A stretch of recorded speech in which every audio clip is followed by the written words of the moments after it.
I noticed that you refer to other people as soul friends quite often. I'm very intrigued by this phrasing that you use. Is there a story behind that? Funny you should ask. There is. About 3 years ago, I was experiencing neurobiological switches every few nanoseconds to every few minutes. At most, I was experiencing one state of consciousness for about 3 to 5 minutes, which means that your short-term memory and your long-term memory access completely adjust and they get wiped clean. And so in one moment, I didn't have access to the neural wiring and the brain abilities to know what was happening 5 seconds ago, 5 minutes ago, 5 days ago, 5 weeks ago, 5 months ago, 5 years ago, and it caused a lot of anxiety. And so I would get these messages from people online. They'd be like, hey, just wanted to check in on this one situation you were going through. And I would experience this full body panic. Full body just terror and anxiety because I couldn't remember this person, and the fact that this stranger on the internet knew about my personal life was terrifying because I didn't have neural access to know that they were a friend and I had shared this with them because I trusted them. I didn't have access to the neural data to tell me that. So constant interactions on a daily basis were very anxiety provoking. So after experiencing this for many, many months, I was like, okay, gotta do something about this. I can either succumb to the automated experiences provided by my neurobiology, or I can apply the power of my consciousness and create an energetic shift in how I'm experiencing my own reality. So I decided to refer to every human being as a soul friend, because then I could do a couple different things. One, everyone's a friend. Rather than my neurobiology assuming that everyone's a threat, which is often what can happen when you're experiencing an expansion of love, or aka trauma recovery. In those experiences, anyone and everyone can feel threatening. And so it kind of helped to deactivate those automated stress responses by just referring to anyone and everyone as a friend. Like, I don't remember this person, but I'm going to think of them as a friend because that makes my body feel safer in this moment. And that's really important to me right now, to my health and well-being, is to create a felt sense of safety and not feel attacked in every moment of existence and every slight interaction. And the other thing this did was help me shift to focusing on addressing the consciousness of other people. Because every human being is a divine consciousness flowing through a brain-body system, and our uniquely individualized styles of experiencing ourselves in life come from how consciousness is experiencing neurobiological activity. But if you take away the neural wiring, then everyone is just consciousness, and then we're all the same. We're all part of the same divine consciousness. And then there's no separation, and then there's nothing to fear because there's only love and unity. And so referring to other people as soul friends helped me shift my own neurobiological response to interacting with other people so that I could focus on connecting with the soul essence of pure divine consciousness in other people, connecting with my own consciousness and their consciousness to see beyond the neurobiological differences and the physical separations of reality, and connecting with anyone and everyone as a friend instead of being terrified that I couldn't remember anyone or anything moment to moment. And so when I'm connecting with people, I'm not connecting with the neurobiological activity. I'm connecting with the self-essence of pure divine consciousness, who is the true self within each person. And this approach breaks down walls and barriers of all kinds and creates unity within me and within all of my interactions.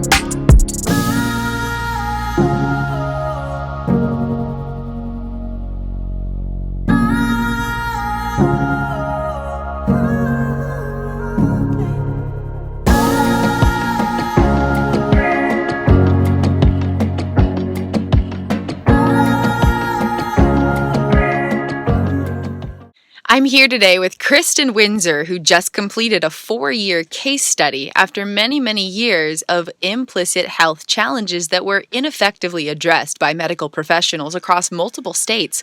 Thank you so much for taking time to be here, Kristin Windsor. It is an honor to connect with you. Thank you so much for having me. It is such a blessed opportunity, such a divine privilege to be here and get to share my work. So thank you so much for having me and creating this space for me. What did you learn during your case studies, or what were some conclusions that they led to? Yeah, so my research led to several new discoveries, and it was a combination of learning about neuroscience, studying my experiences, and slowly drawing some new connections. And so the conclusions I came to were not things I directly learned from other sources. They were new things that I kind of figured out by piecing together my experience in relation to what I was learning from neuroscience. So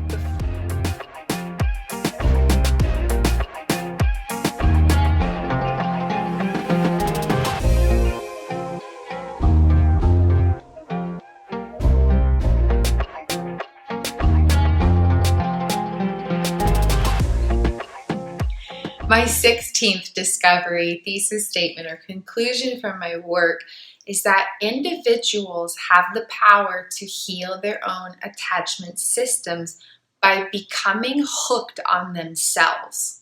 What? Let's explore this a little bit. Attachments can only ever be healed from within. I can't heal someone else's attachment systems, and nobody else can heal my attachment systems. It is exclusively inner work. And so there might be abilities for therapeutic endeavors to help transform implicit memories. And there might be different styles of doctors or healing practitioners to help transform brain-body operations or, energetic flows or regulatory patterns, etc. But attachment systems can only ever be healed from within. The most effective way to heal attachment systems, I've discovered, is for the observational self to connect with the experiential self and play 3 distinct social engagement roles. The first is being the parent for the child. The adult self of immediate present day is there for the inner child. The second social engagement role, as the self connects with the self, or the conscious self connects with the subconscious self, or the observational self connects with the experiential self, is to be a best friend. The third social engagement role, as this conscious aspect of self connects with other aspects of self, is to play the role of a romantic partner. When the direct sense of the observational I connects with all other aspects of the self within and beyond awareness, when the observational me connects with the experiential me and plays 3 distinct roles of nurturing the inner child, being a best friend, and being the emotionally and physically intimate romantic partner, then attachments completely heal in a very profound way. And attachment systems affect brain-body operations, the well-being of implicit neural wiring, mind-body connectivity, and so many different aspects of our implicit health. And so healing our attachment systems really transforms life experience from the inside out. When we move through our days, connecting with our inner experiencer and being there for our inner child and being there as our own best friend and being there as a romantic lifelong partner for ourselves, we heal the energies that are at the foundation of our unconscious body-mind in a very profound way. We liberate our consciousness, we rewire our brain-body systems, and we transform our own automated styles of personal life experience from the inside out. And it's wonderful Because attachment systems can only be healed from within, it means that we each possess infinite power to transform our own life experiences from the inside out through loving presence. Opportunities to practice healing internal attachment systems are literally infinite, and you can be really playful with this process. So there's 3 roles, right? 3 social engagement roles that the observational self is stepping into for the experiential self. One is playing the role of the romantic partner or emotional and physical intimacy. And this could look like waking up in the morning and looking into a mirror and being like, hi, I'm so glad I get to wake up next to you, sweetheart. How did you sleep? Did you sleep really well? Oh, I'm really glad to hear that. You know, I really appreciate just getting to be alive with you. I just love you for all that you do and for all that you are. And I think you're just fantastic. And I'm really lucky just to be here in your presence. Like, oh my goodness, babe, you're out of my league. How am I so lucky to wake up next to you? You're amazing. And as silly as it may feel at first, these types of practices have so much power because they're addressing neurobiological needs of the unconscious body mind. It's very specific. Like, you're not just playing some silly role, you're playing this role that the neurobiological social engagement system needs to optimally thrive.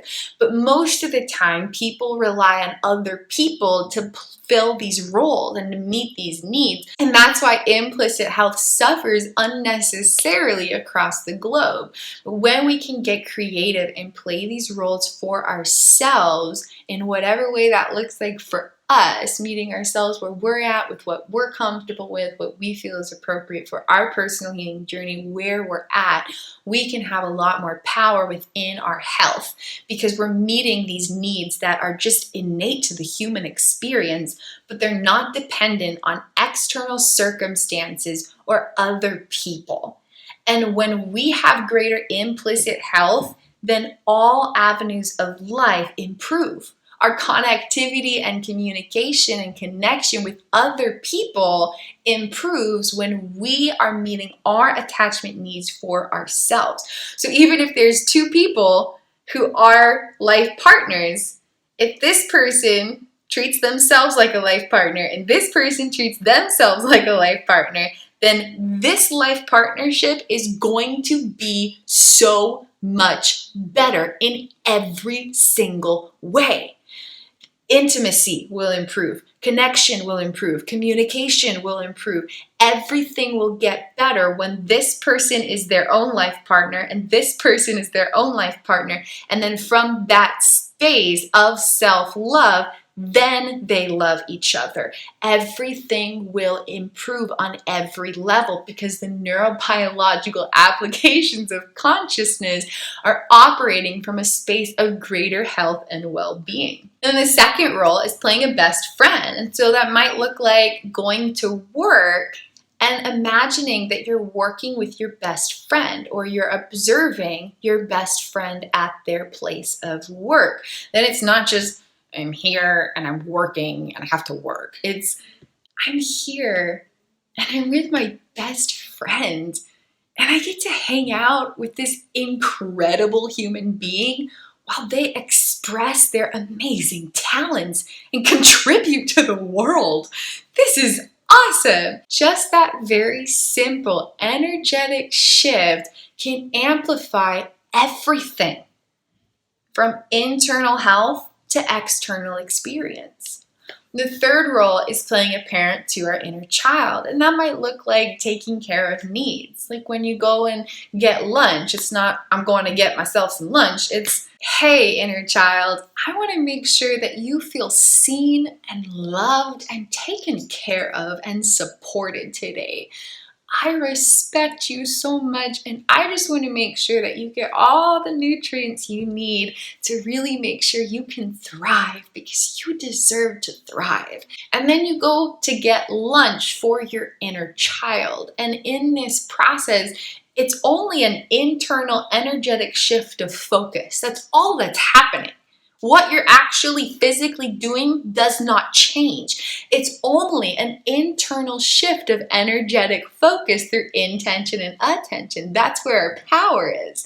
When you do this, everything changes from the inside out. You're still going through the same movements through life, but you're going through it from a different space of internal energy. The energetic focus of your inner being has shifted towards a deeper sense of loving presence, and this miraculous level of self-attunement helps to heal everything. I'm talking everything. Neural data from decades ago can heal through this regular practice. Nurturing the inner child goes both ways. Sometimes you might be the caregiver nurturing the inner child, and the observational self connects with the experiential self through that type of energetic role. And other times you might be creating space for the inner child to come out and play. So you might be parent-child bonding from the perspective of the caregiver or the parent, where you're nurturing your inner experiencer as if your inner experiencer were the child and your observational self were the parent. And then other times it might be connecting with parent-child bonding from the perspective of the child, where you're emphasizing creating space for your inner child to come out and express and feel bliss and creativity and joy and laughter and lighthearted play. For example, playing at a playground or swinging at a park and just allowing yourself to lightheartedly giggle could be a moment of allowing your inner child to come out and experience the world. So nurturing the inner child goes both ways. You might be the adult connecting with your inner child, and you might be the observational self observing the experiential self as the inner child who's out for time of freedomist joy and self-expression. The potentials for this healing process are literally infinite. While exercising, you could be hanging out with your best friend. While eating dinner, you might be having a romantic date with your life partner, who is yourself. While showering, you might be washing the hair of your life partner and connecting with yourself through loving presence in that way. When you're getting ready for bed, you might be helping your inner child get ready for bed. During mirror meditations, you might be looking at your life partner, or your amazing best friend, or your perfect inner child hiding in an adult's body. The self who is observing becomes your observational self, who is energetically distinct from the experiential self, who is the person you're seeing looking back at you in the mirror. And creating this space expands personal power along any type of healing journey through life, especially when striving to revolutionize the well-being of attachment systems residing at the core of the unconscious body-mind. And I share a unique style of mirror meditations that allows you to connect with all three roles, your life partner, your best friend, and your inner child, simultaneously through a mirror meditation. So stay tuned for that magic as a bonus feature in Thesis Statement number 22. Just shifting the energetic focus of loving presence by playing these three roles from the observational self to the experiential self helps transform the energetic well-being of attachment systems that subsequently impacts the well-being of memory data from our entire lives that's unconsciously providing navigation for self and life. So, it's really important how we understand our sense of self and understandings of reality in current and potential moments comes from this neural data. So it's really important, and we might not instinctively realize it, and that's why this awareness is so significant. And then the well-being of attachments being amplified then amplifies the health of the brain-body system. Our body can breathe better, circulate blood better, digest food better. Everything works better in our unconsciousness when the well-being of attachment systems are specifically addressed from a space of personal power and loving presence. One of the most important aspects about healing our attachment systems from within is allowing our inner experiencer to know that they matter more than the experience. This is huge. While moving through life, it's really easy to focus on the experience. It's this very obvious reality here that's here and now, and it seems like it's what matters. So it's very, very instinctive to prioritize the experience.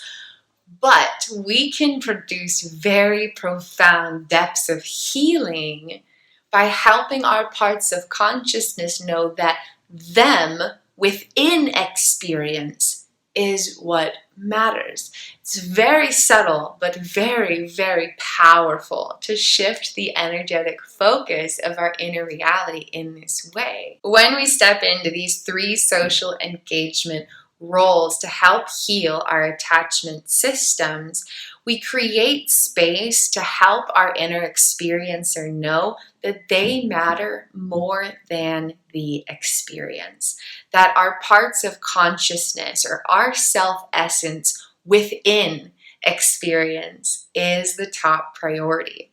From that space, all of life flows very, very well, from internal health to external experience. If you'd like to dive deeper into exploring these topics, please feel free to check out my book, Liberated Consciousness.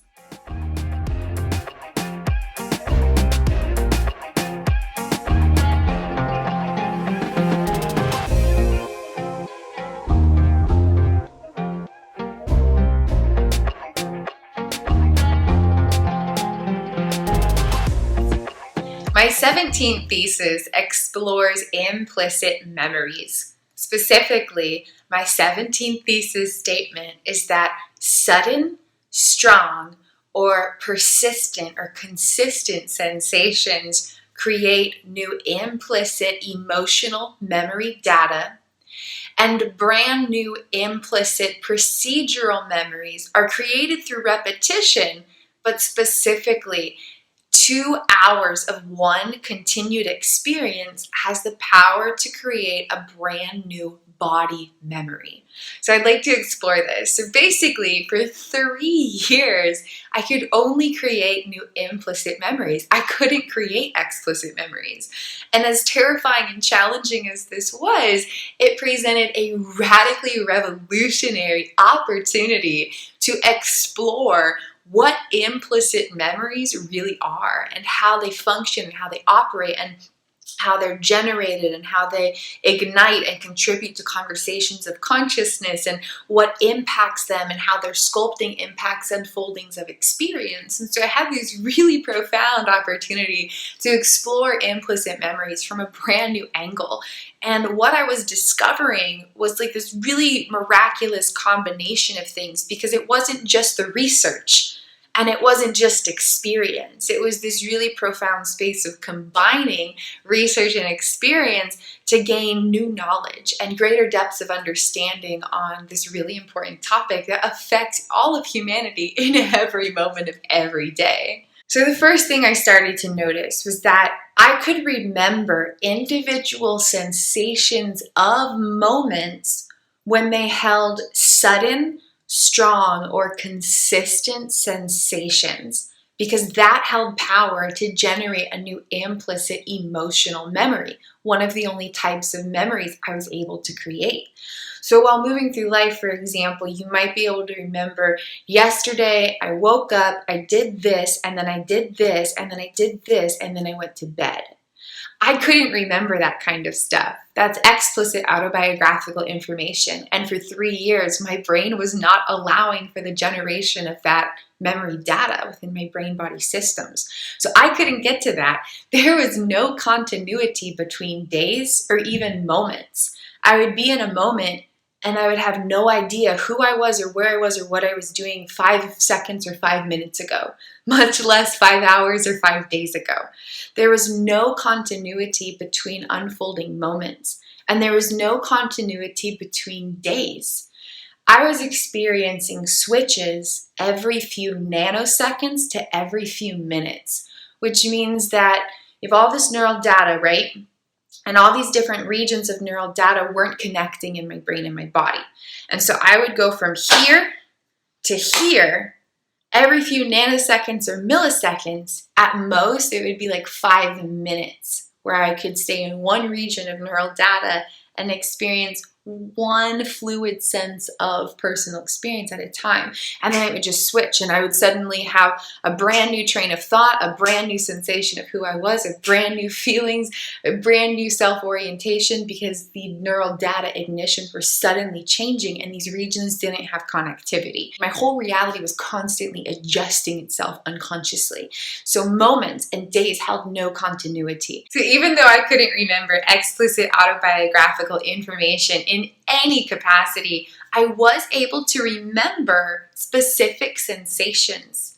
And so if there was a moment where I was suddenly startled, or if there was a moment of surprise or shock, then that moment would generate an experiential element that was effectively able to be energetically transmuted into a piece of processed implicit emotional memory data. And I could remember that moment of that sensation, but I could not remember any of the explicit autobiographical details. For example, I was not a self within an experience in a place where this thing happened. I was just a sensation of surprise. No self, no environment, no particulars, just one abstract sensation. And it took me quite a while to figure this out, but eventually I realized that this was the generation of implicit emotional memory data.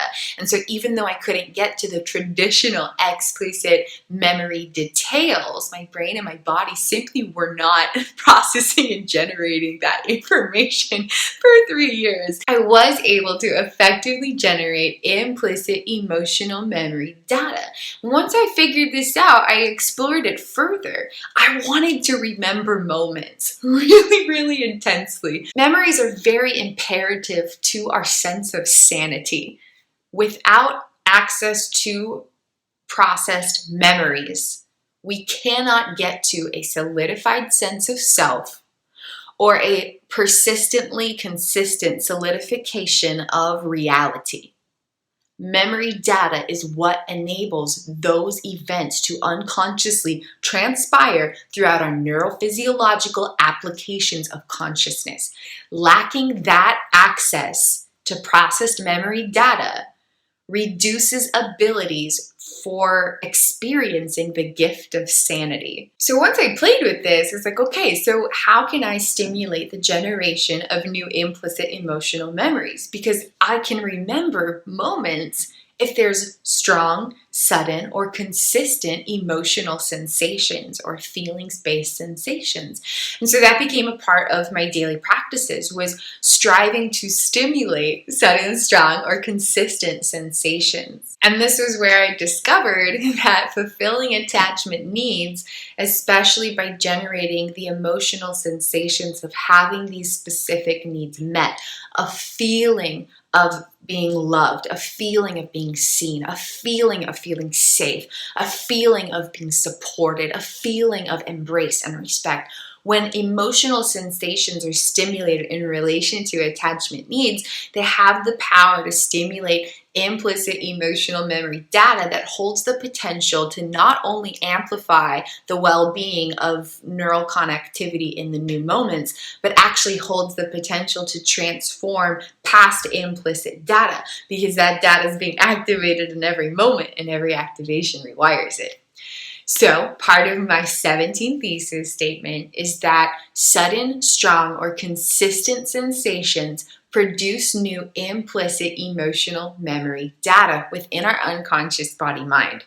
The next part of this explores implicit procedural memories, and this is where stuff gets extra juicy. The entire way that humankind knows how to move through moments stems directly from this implicit data. But it's happening so unconsciously that the conscious mind could never possibly understand these occurrences. Implicit procedural memories hold various types of action patterns or innate movement programs. And these are everything from learned motor skills, like knowing how to play a guitar, to action patterns, including approach avoidance tendencies and survival responses. Because my days and my moments held no continuity whatsoever, there were many, many challenges in just navigating everyday life. So something I ended up doing after playing around with potentials, combining my neuroscience research with observations from experience, was cultivate 5 daily rituals, each one lasting several hours. I basically was able to teach my body what time of day it was because of the ritual I was doing. Okay, so when you're moving through moments, your body kind of has this innate understanding that it's morning time. I am just waking up. It is the beginning of the day. I just had sleep. Yesterday, there was a day. That day ended. Then I went to bed, and now I am awake. And then when it's later in the day, your body has an innate instinctive understanding of the day's about halfway done. I'm about to have lunch. It's that time of day where I get food in my body again. Your body kind of has this clock inside of it, and it unconsciously provides navigation through unfolding moments. It's very, very unconscious. You don't necessarily have thoughts in your mind about this information, but the body understanding its orientation in time and space provides various cues from feelings of like hunger, for example, or sensations related to energy, different kinds of unconscious messages. And all of that is made possible through this kind of unconscious body clock of self-orientation, basically. And I wasn't able to access that for 3 years. And so my body didn't know the difference between daytime and nighttime. My body didn't understand the difference between morning and evening. My body didn't understand the unfoldings of moments. And so when there was a moment, it was either a moment that was a collage of every moment that had ever existed and the moment never ended, or it was a moment where absolutely nothing existed.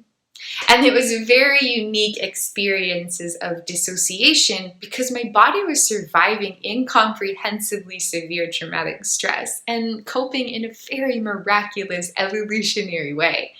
And so I developed these different strategies to move through these experiences. One of them was using the sun as like a dial and recognizing where it was in the sky and teaching my body to understand the passage of time by bearing witness to the sun moving across the sky throughout the day. And that really helped relieve anxiety because my body could start to understand these things that it needed to understand but couldn't get to, basically. So one thing I did was created these 5 daily rituals. I had one for the morning, one for noontime, one for afternoon, one for evening, and then one for before bed. And each one lasted 2 hours or longer. They were always a minimum of 2 hours. And I started to notice this because it wasn't intentional. I just said, about this time of day, this is where I go to. And then whenever I'm done moving through this routine, and I'm ready to move to the next part of the day, I go to this ritual. And after many, many months, I began to notice this really fascinating cycle. My body got to a space where it was ready to go to the next part of the day after 2 hours. It was always 2 hours. And it was fascinating to witness this because there was no clock. I had no orientation in time and space. I couldn't understand what year it was or who I was or what age I was or where I existed in relationship to furniture or buildings or trees or anything. There was literally zero orientation in time and space because of how severe the dissociation was. And the miraculous part about this, though, is that I started to witness this amazing unfolding where at exactly 2 hours, something clicked in my body that gave me this miraculous permission to continue. Exploring this further and diving deeper into my case study research, where I was literally researching neuroscience and different angles of it for hundreds of hours, pouring through every resource online and in books and all kinds of stuff from text to videos, everything. And then I was spending hundreds, if not thousands of hours writing and recording notes about what I was noticing, and then many more hours going back and reviewing all of these notes and then seeing what I could find when I was connecting the dots. Eventually I got to a space where I said, what I'm noticing is connecting with memory data. Everything was leading back to implicit memories. So it's like, what's causing my body to feel this miraculous sense of relaxation and permission to move through to the next moment of experience right when I reached 2 hours? And sometimes it was longer. At first, for many months, it was actually more like 6 to 8 hours. But then after I got past a few months of the intensity, then it was persistently 2 to 3 hours that I spent in each of these 5 rituals. And right when I got to that time, something miraculous in my unconsciousness seemed to transition, kind of like the way the body clock would naturally transition, where it notices these different unfoldings. I wake up, I eat food, I work, I do this, I eat, I exercise, I do this, I wind down, I go to bed. The way that the body would naturally kind of move through each of these moments and have these unconscious, sensational, energetic cues to kind of continue to the next piece of unfoldings, and happening very unconsciously, very instinctive, very innate. Exploring my case studies further, I began to theorize that at 2 hours of doing one consistent thing, 2 hours in one repeated experience, especially engaging the body in it, like chanting or hugging a tree or doing something very specific where I was in one location, practicing one type of presence and engaging in this one task where I'm in this one singular sense of experience. You know, my body's in one space, in one kind of physical posture, with one kind of energetic focus.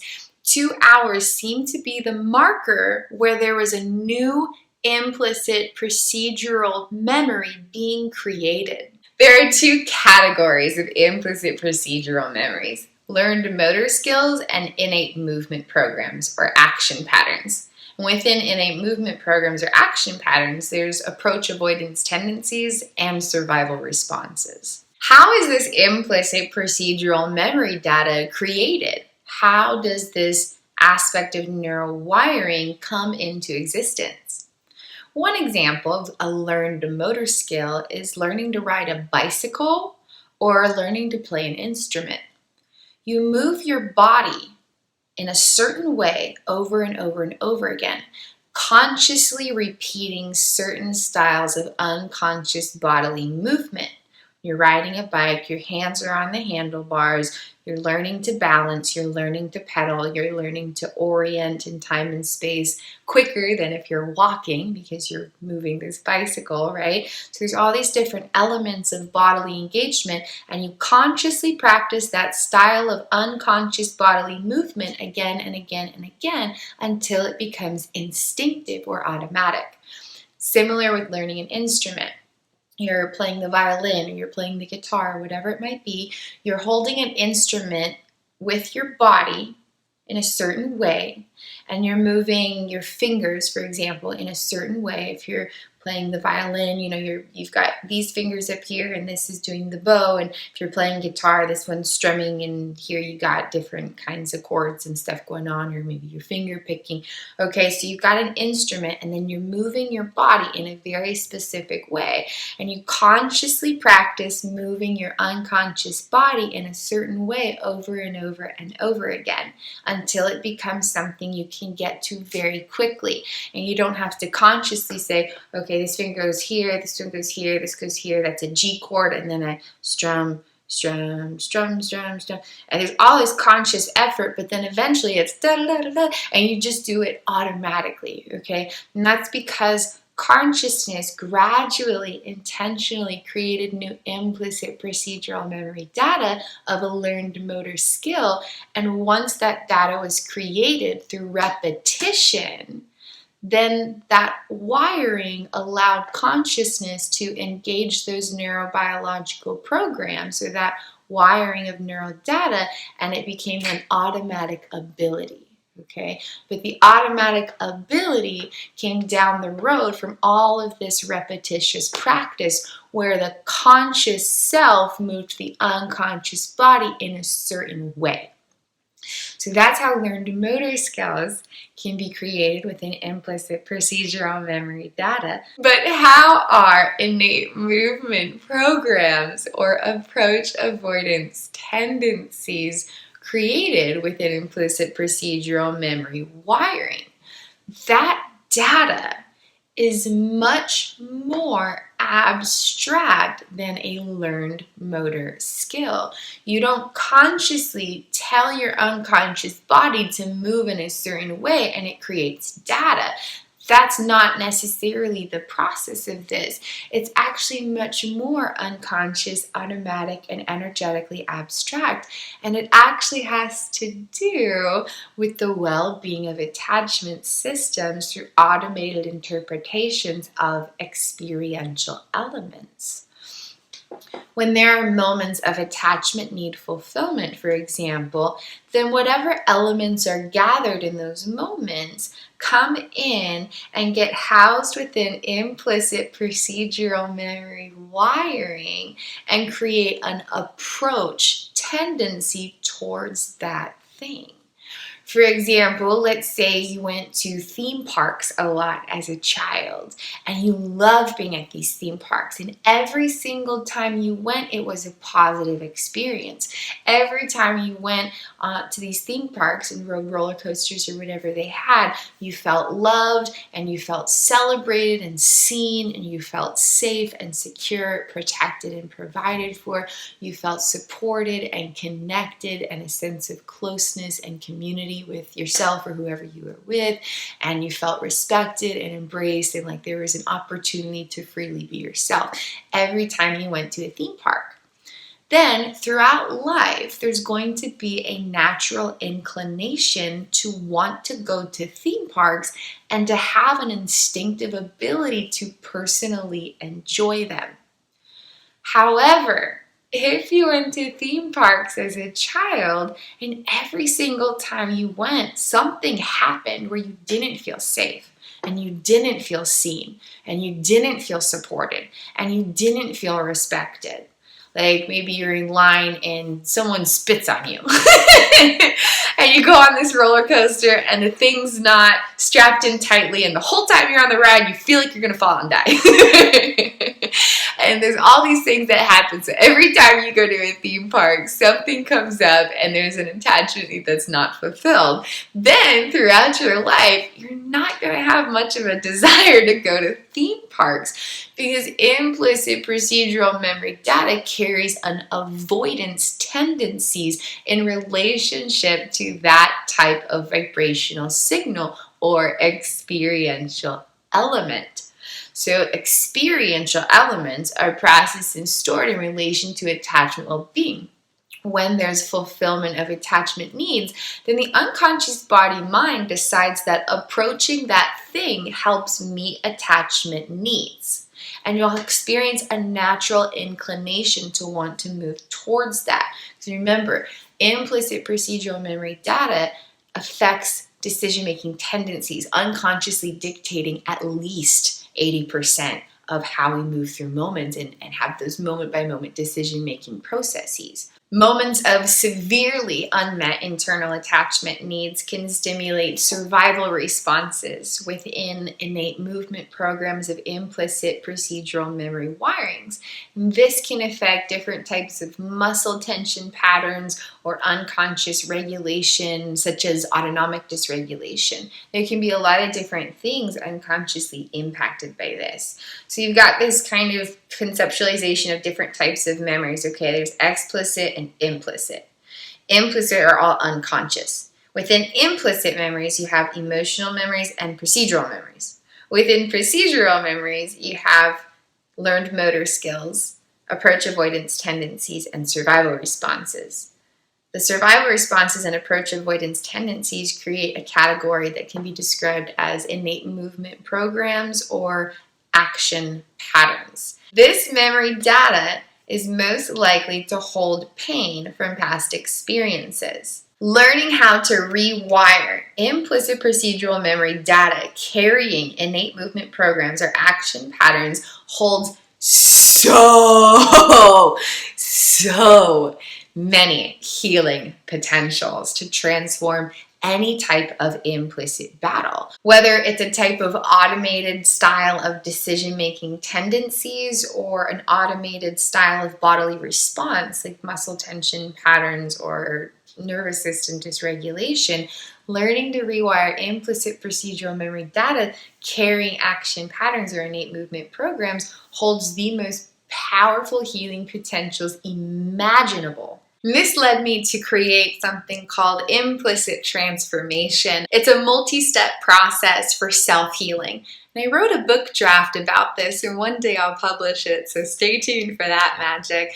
Implicit transformation was a self-healing process that I created that was the foundation of my healing journey. During my case studies in self-healing, I found that 2 hours in a prolonged experience of loving presence where you are alone, not with other people, and that's really important, and it has to do with the wiring of attachment well-being, because once you're around other people, the unconscious body-mind believes that attachment well-being should come from that, and it kind of messes with this process a little bit.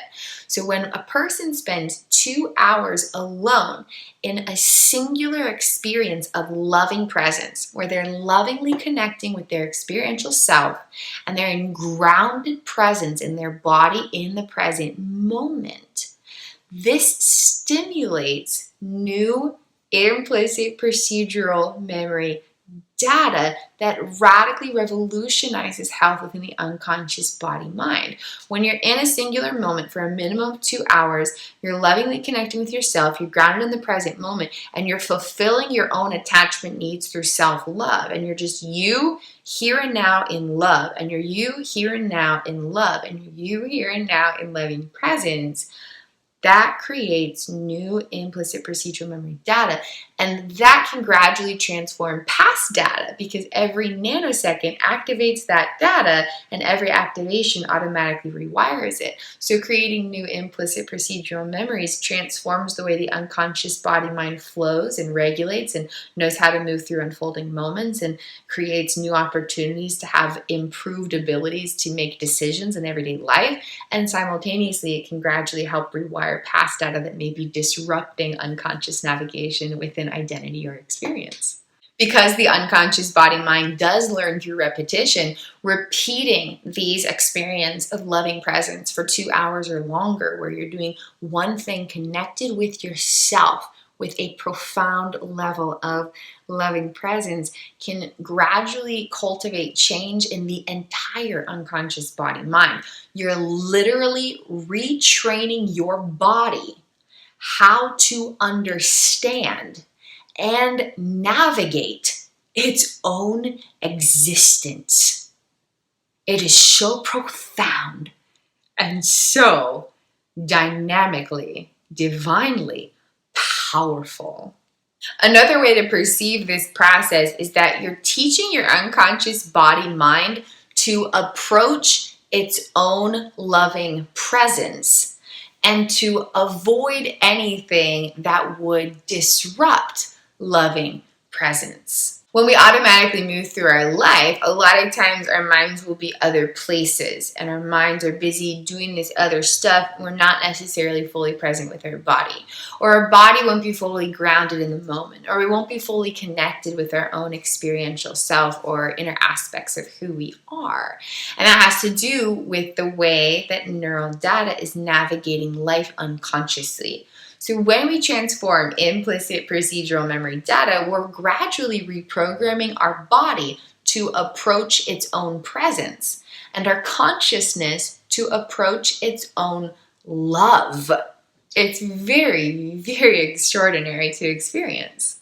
Because this neural wiring of implicit procedural memories affects all of humankind on the deepest level imaginable, in every nanosecond of every day, but completely unconsciously, it's important to expand awareness on these topics so that every person has so much more power to navigate their unfolding storybooks of life.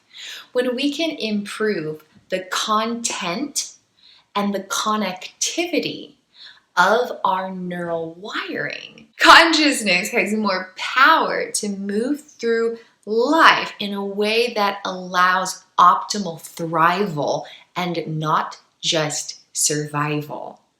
Humankind as a collective consciousness can evolve to new heights of thrival and greater expanses of beingness when we learn how to transmute this energetic data hiding within the greatest depths of our unconscious body-mind.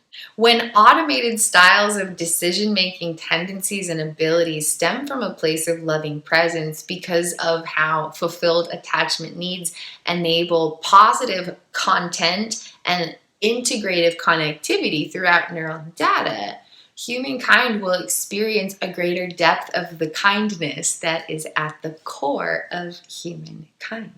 I began to discover that implicit procedural memories or unconscious body memories were at the core of a lot of my health challenges.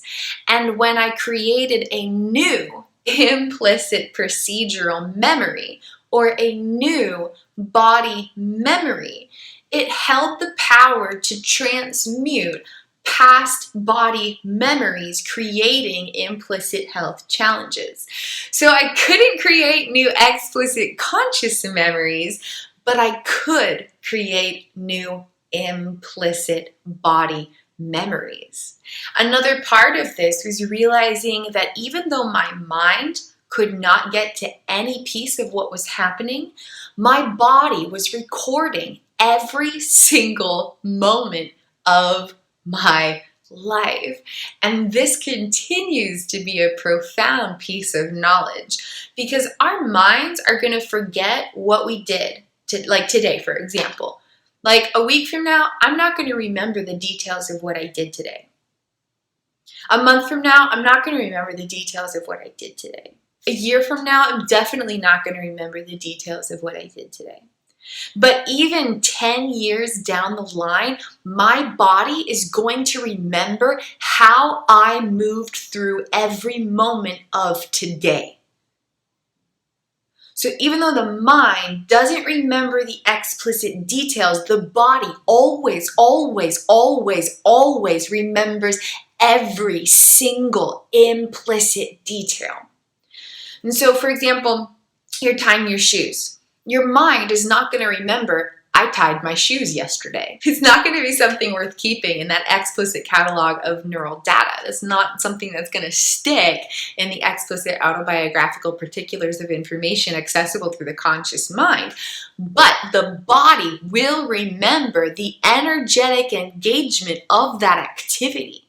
If you tie your shoes feeling rushed and feeling frantic and feeling hurried, your body will remember that energy and it will store it and it will keep it and it will use it to navigate future moments. If you tie your shoes very slowly, with mindful presence, with a gentle smile, and with peace in your heart, your body will remember that energetic information and use that information to navigate unfolding moments. And so these moments are generating implicit emotional memory data based on the sensations we feel within the unconscious body mind.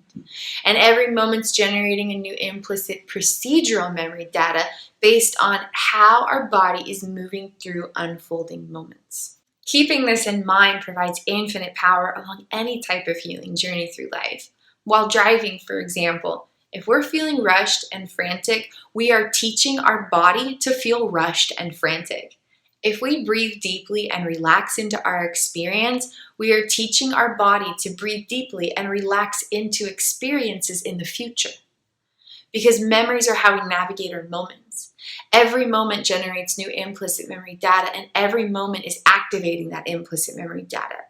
Not all moments create explicit autobiographical memories, and not all moments are using explicit memories to navigate unfoldings, but implicit memories are always impacting us. So no matter what's happening, if we can prioritize the implicit energetic sensation through which we move through moments, we are reclaiming power within our implicit health. We are teaching our unconscious body mind how to navigate future moments by being present in this moment.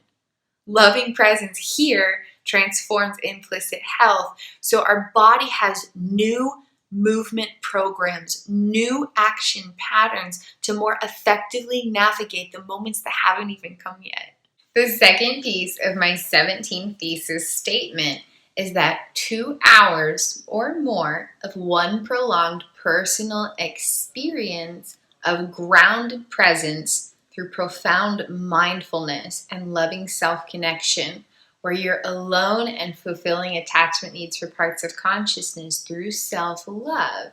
This process stimulates new implicit procedural memory data, specifically innate movement programs or action patterns that unconsciously impact decision-making tendencies and abilities, unconscious brain-body regulation, and other elements of personal experience from behind the scenes of neurobiological activity. This intentional rewiring of implicit procedural memory data gradually transforms disintegrated procedural memories that were created during past moments of unfulfilled attachment needs, and can gradually improve the power of consciousness to navigate through moments, as the unconscious body mind is automatically directed towards loving presence because of high vibrational implicit procedural memory data carrying approach avoidance tendencies and survival responses, or action patterns and innate movement programs. Another fascinating aspect of what I learned about implicit procedural memories is the type of movement programs or action patterns they hold. From my research, I learned about how these memories hold different types of learned motor skills, allowing for things like playing guitar, for example, and different types of action patterns, enabling styles of approach and avoidance and survival responses in the body. And this affects the way that we move through moments and make decisions and all kinds of fascinating stuff. And we learned a lot about how these implicit memories affected external engagements. Like when you choose a snack from the cupboard, for example, you think you're in the moment choosing a snack in a brand new experience and you're fully conscious and everything you're doing in the moment is what you're choosing there. But most of that choice comes from this implicit procedural memory data beyond awareness. Through my case study research, I pieced some things together and began to realize that implicit procedural memories don't just hold action patterns affecting external movement. They also hold action patterns involving internal regulation, the way that my brainwaves know how to move. The style of brainwave regulation I instinctively experience directly stems from implicit procedural memories in relation to attachment needs. I talked a bit about this in my third thesis statement about how implicit memories in relation to attachment well-being affect brain-body operations. These implicit procedural memories, these body memories, weren't just holding action patterns about how to move through moments. They were holding action patterns teaching every aspect of my brain and body how to regulate and instinctively operate.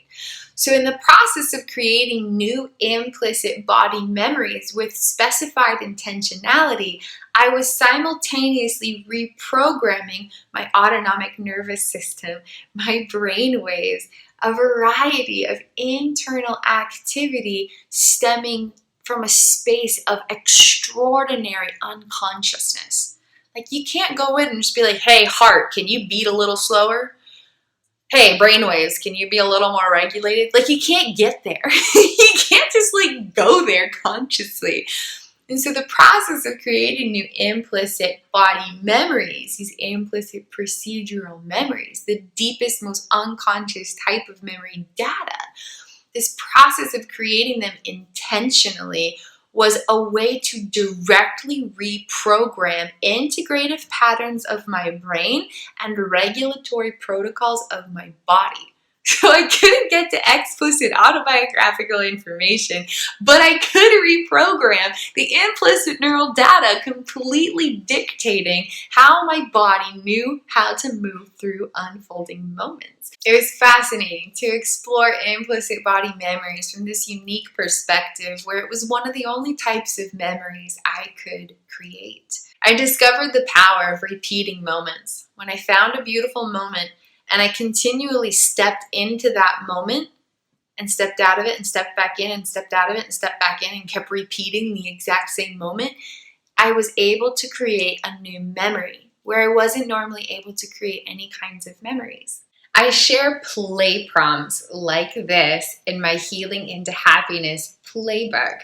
You can explore this and other self-guided at-home healing journey programs on my website at KristinWindsor.com, where I have my business of Kristin's Consciousness Consultancy.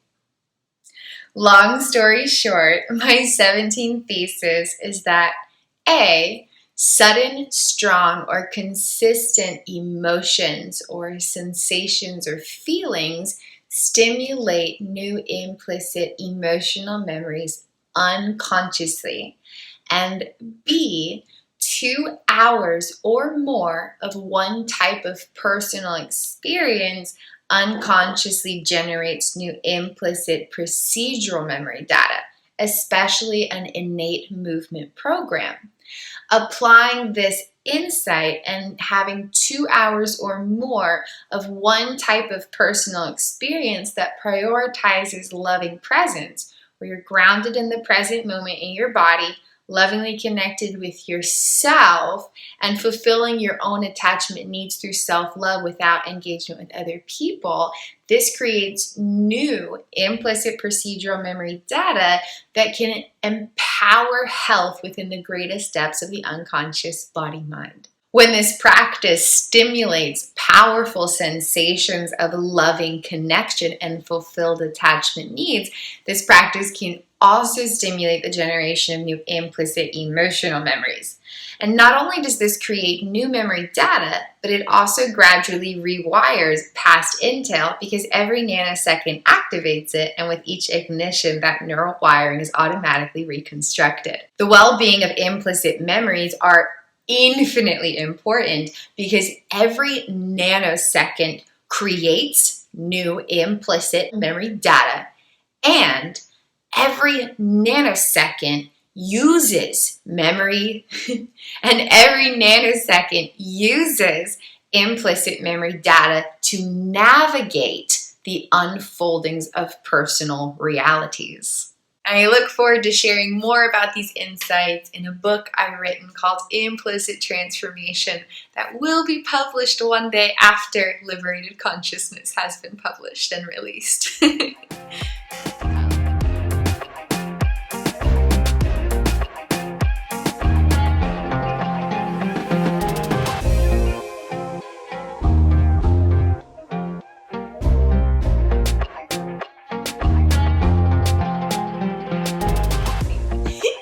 My 18th thesis statement is that mental health care may provide accurate diagnoses and effective healing potentials or treatments by assessing 7 particulars upon initial client intake: brain hemispheric balance, mind-body connectivity, brainwave regulation, regulation of all nervous systems, central, autonomic, enteric, somatic, cranial nerve functionality, the well-being of implicit memory data providing unconscious navigation regarding self and life, and the well-being of attachment systems in relation to the fulfillment of specific needs in present and past experiences. Assessing these 7 particulars enables healing practitioners to directly identify what's happening to provoke implicit battles.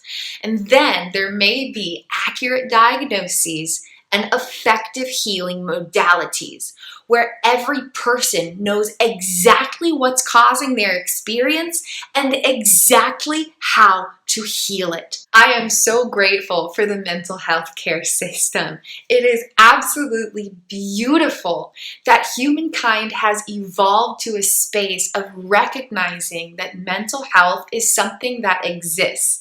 Implicit health is something that exists.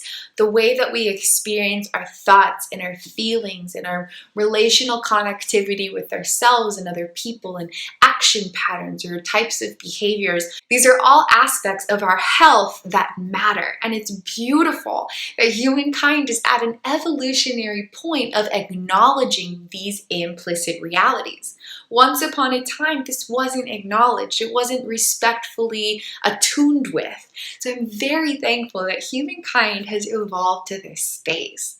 But here's the part about human evolution. It doesn't stop.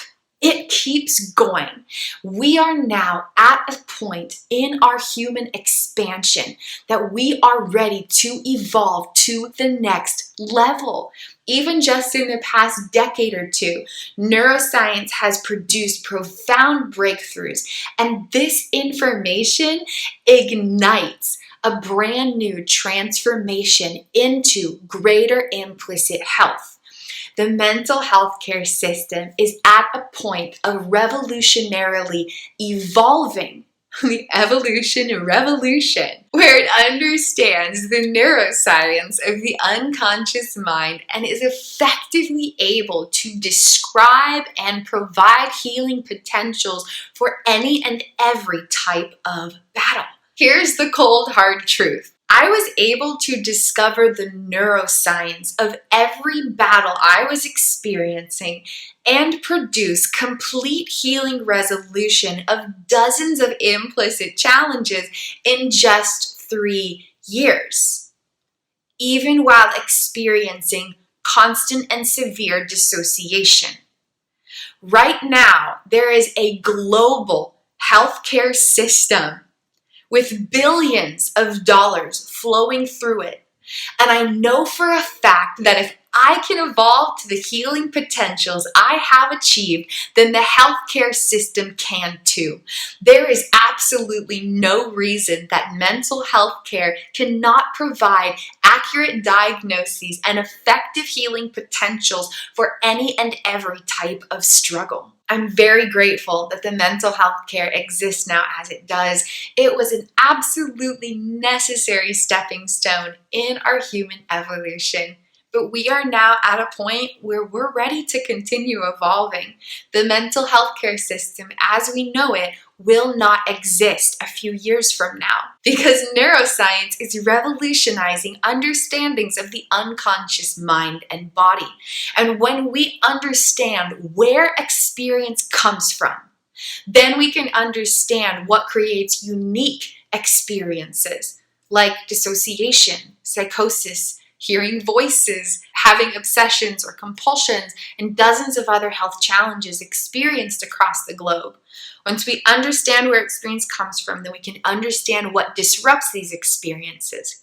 Once we identify the neuroscience of these disruptive experiences, then we can create effective healing potentials, allowing consciousness to be liberated into the fullness of all it is, while the brain-body system is restored to a greater health than it has ever known. By assessing these 7 specific points of brain hemispheric balance, mind-body connectivity, regulatory state of brainwave activity, regulation of all nervous systems, cranial nerve functionality, and the health and well-being of implicit memories and attachment systems, then new types of questions can be asked, leading to new types of answers, which create new healing potentials to produce effective results. Instead of simply trying to reduce symptoms, new questions can be asked. How do we improve this person's brain hemispheric balance? How can we increase prefrontal cortex engagement? How can we increase oxygen and blood flow throughout the brain and the body? How can we amplify instinctive abilities for brainwave regulation? How can we encourage connectivity and regulation throughout the nervous systems? How can we encourage neural connectivity so implicit memories and attachment systems experience greater well-being, providing prosperous unconscious navigation regarding identity and personal experience? By asking brand new questions, new healing potentials ignite, profoundly expanding the opportunity to achieve the healing results that are so deeply desired. Healing is always possible, but it's really about pinpointing what actually needs to be healed and how to go about doing that. And until these neurobiological applications of consciousness are addressed in relation to mental health, challenges will continue to feel impossible, or like there's no hope to actually heal them. From my case study explorations, my 18th thesis statement is that addressing 7 particulars within neurobiological applications of consciousness empowers accurate diagnosing and effective healing modalities for all types of implicit health challenges, including mental health battles, brain hemispheric balance, mind-body connectivity, brainwave regulation, regulation of all nervous systems, cranial nerve functionality, the health and well-being of implicit neural data, and the health and well-being of attachment systems. And addressing these 7 particulars opens the doors to ask new questions, leading to new answers to ignite healing unconditionally for any and all types of persons in any and all corners of the world experiencing any and all types of implicit health challenges.